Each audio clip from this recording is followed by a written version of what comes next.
Hello friends, welcome back to our channel. ఈరోజు మన ఛానల్లో బ్యాచిలర్స్ అయినా వంట రాని వాళ్ళైనా చాలా ఈజీగా టేస్టీగా చేసుకునేలాంటి సింపుల్ చికెన్ కర్రీ ఎలా చేయాలో చూపించబోతున్నాను.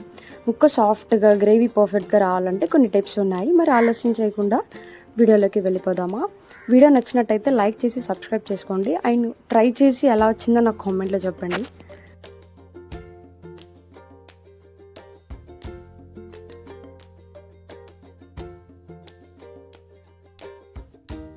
ముందుగా స్టవ్ పైన కడాయి పెట్టుకొని 3 స్పూన్స్ ఆయిల్ వేసేసి సన్నగా తరిగిన ఆనియన్స్, పచ్చిమిర్చి వేసుకొని కాసేపు వేయించుకోవాలి.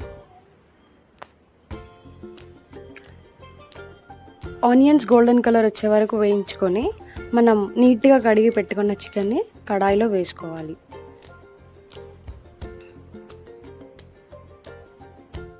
కడాయిలో చికెన్ వేసిన తర్వాత కొంచెం పసుపు, కొంచెం ఉప్పు వేసి కదపకుండా మూత పెట్టుకొని మగ్గించుకోవాలి.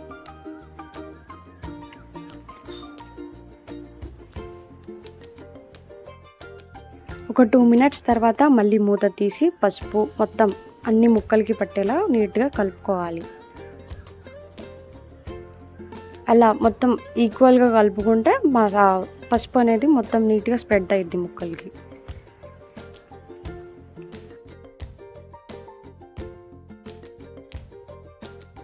చికెన్కి ఉన్న వాటర్ అంతా రిలీజ్ అయిన తర్వాత గ్రేవీ మనకు మంచిగా రావాలంటే ఎక్కువ టమాటాలు వేసుకొని మగ్గబెట్టుకోవాలి.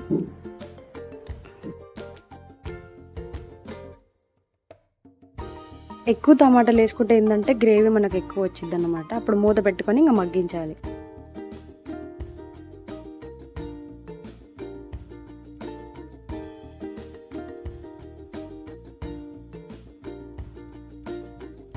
ఆ చికెన్ పీసెస్ను టమాటా ముక్కలు కూడా బాగా మగ్గిన తర్వాత అల్లం పేస్ట్ వేసుకోవాలి. ఈ అల్లం పేస్ట్ ఏంటంటే అల్లం పేస్ట్లో కొంచెం కొత్తిమీర వేసుకొని నూరుకున్నాం మేము.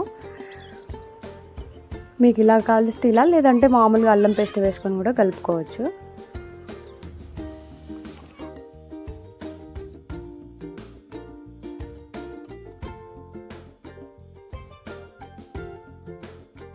చికెన్ కర్రీలో అల్లం స్మెల్ పోయే వరకు మగ్గించుకున్న తర్వాత 2 స్పూన్స్ కారం, మీ స్పైస్కి తగ్గట్టు కారం వేసుకోండి.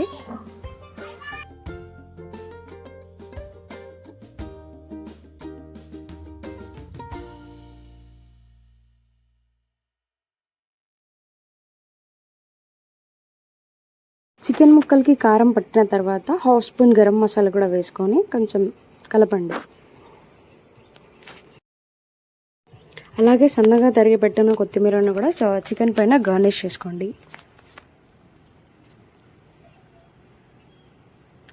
ఆ తర్వాత కొంచెం కలిపారంటే ఇంకా అంతే, simple easy restaurant style chicken curry ఎలా చేసుకోవాలో చూసారు కదా. అంతే, మీరు కూడా ట్రై చేసి ఇంట్లో ఎలా వచ్చిందో నాకు చెప్పండి. షేర్ చేసుకోవడం మాత్రం మర్చిపోకండి ప్లీజ్. వీడియో నచ్చితే లైక్ చేసి షేర్ చేయండి, సబ్స్క్రైబ్ చేసుకోండి. ఇప్పుడు వేడి వేడి బగారన్నంలో మనం ప్రిపేర్ చేసిన చికెన్ కర్రీ వేసుకొని తింటే ఉంటుందండి అద్భుతం. మీరు కూడా ట్రై చేసి ఎలా వచ్చిందో నాకు చెప్పండి. Thank you for watching. Bye.